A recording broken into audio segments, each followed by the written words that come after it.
नांदेडच्या मुखेड तालुक्यातील मुक्रामबाद भागात महापुरामुळे शेतकऱ्यांचं अतोनात नुकसान झालं होतं। अनेकांच्या घरात व शेतात मोठ्या प्रमाणात पुराचे पाणी शिरले होते। मुक्रामाबाद येथील दुग्ध व्यवसाय करणारे बालाजी खंकरे व मनमंथ खंकरे यांच्या शेतातील गोठ्यात पुराचे पाणी शिरून अनेक पशुधन दगावली आहेत, तर काही पुराच्या पाण्यात वाहून गेली आहेत। यामुळे त्यांचे कोट्यवधी रुपयांचे नुकसान झालेले असताना शासनाकडून तुटपुंजी मदत मिळाल्याने नुकसानग्रस्त शेतकऱ्यांनी जिल्हाधिकारी कार्यालयासमोर आजपासून आमरण उपोषण सुरू केलंय।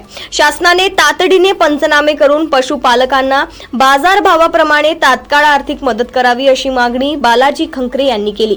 याचा आढावा घेतलाय नांदेडवरून आमचे प्रतिनिधी पवन जगदंबारी यांनी। ऑगस्ट महिन्यामध्ये नांदेड जिल्ह्यात झालेल्या मुसळधार पावसामुळे मोठ्या प्रमाणात शेतकऱ्यांचं नुकसान झालं होतं।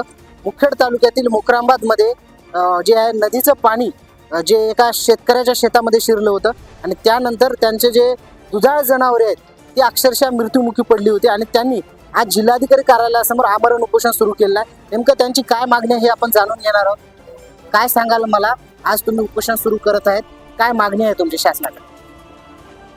17 तारखेच्या मध्यरात्री जो महाभयंकर मुसळधार असा पाऊस झाला, ढगफुटी सदृश्य मुक्रामाबाद विभागात सर्वात जास्त पावसाची नोंद झाली आणि अचानकपणे लेंडी नदीचा व केंद्री नदीचा महापूर आमच्या शेतात घुसल्याने आमच्या शेतातील शेडमध्ये बांधून जनावर ठेवले होते।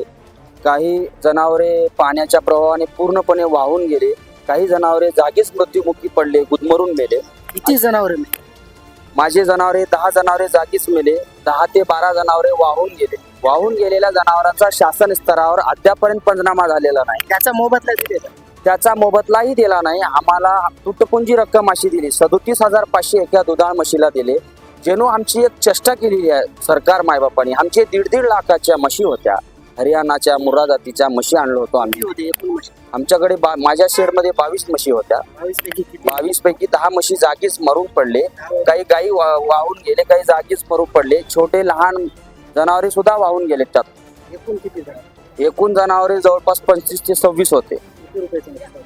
माझं जवळपास 30 लाखाच्या जवळ नुकसान आहे माझं। 30 वित्त हानी सोडून फक्त पशुची जी हानी आहे 25-30 लाख रुपयाची हानी झालेली आहे आणि वित्त हानी तर बाजूलाच गेली। वित्त हानीचं अजून पंचनामा नाही। जवळपास 30-40 लाखापर्यंत 40 लाखापर्यंत नुकसान आहे माझं। तुम्हाला किती रुपयाचा? 37,500 प्रमाणे 9 जनावरांच्या दुधाळ जनावरांचे मला मोबदला भेटलेला आहे।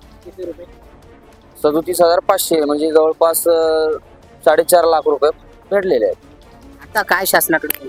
आता आमची एकच मागणी आहे की आम्हाला वाहून गेलेल्या जनावरांचा पंचनामा करा आणि आमची जे गोठ्यातील पशुधनासाठी खाद्य ठेवला होता तो खाद्य वाहून गेला आणि जवळपास शेड आमचं पूर्णपणे पाण्याच्या प्रवाहाने वाहून गेला। अशा सगळ्या पाण्याच्या ह्याच्यात वाहून गेलेल्या जे नुकसान झालेलं त्या नुकसानीचं आम्हाला तात्काळ भरपाई द्यावी आणि आमचं दुग्ध व्यवसायाचं पुनर्वसन तात्काळ करावे, हीच आमची जिल्हाधिकारी महोदयाकडे मागणी आहे। एकंदरीत आपण पाहू शकता इतक्या मोठ्या प्रमाणात नुकसान झालं। जवळपास 22 जनावरे, त्या 10 जनावरे त्या पाण्यामध्ये बुडून मेली आणि 10 ते 12 जनावरे पुराच्या पाण्यात वाहून गेली। मात्र शासनाकडून अक्षरशः शेतकऱ्यांना तुटपुंजी मदत देण्यात आलेली आहे आणि जी जनावरे वाहून गेली त्याचा पंचनामा देखील झालेला नाही। त्यामुळे आता हे शेतकरी इथे उपोषणाला बसलेत आणि त्यांना न्याय मिळाला पाहिजे अशी ते मागणी करत आहेत। आपल्यासोबत आणखी काही शेतकरी आहेत, मला सांगा काय तुमचं किती रुपयाचं नुकसान झालेलं आहे? माझं एकूण 1.5 कोटी रुपयाचे नुकसान झालेलं आहे। आमच्याकडे 40 दुधाळ हरियाणाहून आणलेल्या म्हशी होत्या ज्याची किंमत आज 1.5 लाख रुपये आणि 15 गिरगाई होत्या, ज्याच्यापैकी 30 हे जाय मोक्यावर सापडले आणि 20 हे वाहून गेल्या पुरामध्ये, जे अद्यापपर्यंतचा पत्ता लागला नाही आणि त्याचे पंचनामे सुद्धा झाले नाहीत आणि जे 30चे झाले त्याची तटपुंजी रक्कम ही शासनाने दिलेली आहे 37,500 रुपये प्रमाणे। पण ही रक्कम आम्हाला मान्य नाही, कारण आमच्या म्हशीची किंमत 1.5 लाख, आम्ही बाजारभावाप्रमाणे पैसे मागतो सरकारला। हे सगळं पुराचं पाणी कशामुळे आलं आणि याला जबाबदार कोण आहे, काय सांगा? याला जबाबदार लेंडी जो डॅम होत आहे त्याचे कार्यकारी अभियंता तिडके साहेब जबाबदार आहे। तुम्ही पुनर्वसन भागामध्ये? हा, पुनर्वसन। तुमचं पुनर्वसन केलं असेल ना? नाही केलं नाही शासनानं, कुठलीच पूर्व नोटीस शासन तर म्हणत आहे की पुनर्वसन केलंय, त्यांना पैसे देण्यात आलेले आहे, मात्र ते लोक तिथून उठत नाहीत असं त्यांचं म्हणणं आहे। नाही, कुठलंच पुनर्वसन झालं नाही। तुम्ही येऊन बघू शकता तिथं जागेवर, कारण शासनाचा असा आहे की कोर्टाचाच निर्णय असा आहे हायकोर्टाचा की पहिले पुनर्वसन मगच धरण, पण इथं असं झालं नाही. पहिले धरण, नंतर तुम्ही मेलं तर चालेल. शासनाने आमची क्रूर चेष्टा केली, आमची माणसं मारली शासनाने.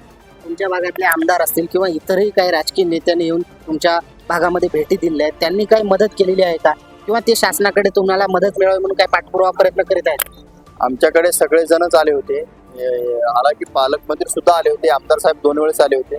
फक्त आश्वासन दिली, मदत काही केली नाही.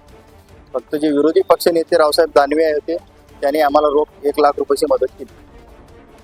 एकंदरीत आपण पाहू शकतो, सत्ताधारी पक्षाच्या आमदारांनी येऊन त्या ठिकाणी भेट दिलेली आहे, मात्र कोणीही त्यांना या शेतकऱ्यांना मदत केलेली नाही. मोठ्या प्रमाणात शेतकऱ्याचं नुकसान झालेलं असताना शासनाकडून अक्षरशः तुटपुंजी मदत करून जे आहे ते शेतकऱ्यांच्या तोंडाला पानं पुसण्याचं काम केलं जात आहे. मुखेड तालुक्यातील लेंडी धरणाचा जो पुनर्वसनाचा प्रश्न आहे तो अद्याप सुटलेला नाही. पुनर्वसन न करता लेंडीचं काम करण्यात आलंय आणि त्यामुळे या शेतकऱ्यांच्या शेतामध्ये जे आहे पुराचं पाणी शिरून जनावरे दगावले, त्याचबरोबर मोठ्या प्रमाणात नुकसान झालं आहे. कोट्यावधीचं नुकसान झालेलं असताना शासनाकडून मात्र काही लाख रुपयाची मदत केली जाते आणि हीच मदत या शेतकऱ्यांना नको आहे. जर शासनानं आमचं जे नुकसान झालं आहे त्या नुकसानाप्रमाणेच आम्हाला नुकसान भरपाई द्यावी अशी मागणी हे शेतकरी करत आहेत आणि त्यासाठीच ते आज नांदेडच्या जिल्हाधिकारी कार्यालयासमोर आमरण उपोषण करत आहेत. आता नेमकं जिल्हाधिकारी यावर काय कारवाई करतील, या शेतकऱ्यांना न्याय देतील का, हा आता मोठा प्रश्न आहे. कॅमेरामॅन धीरज सोबत मी पवन जगडमोर, देशोन्नती, नांदेड.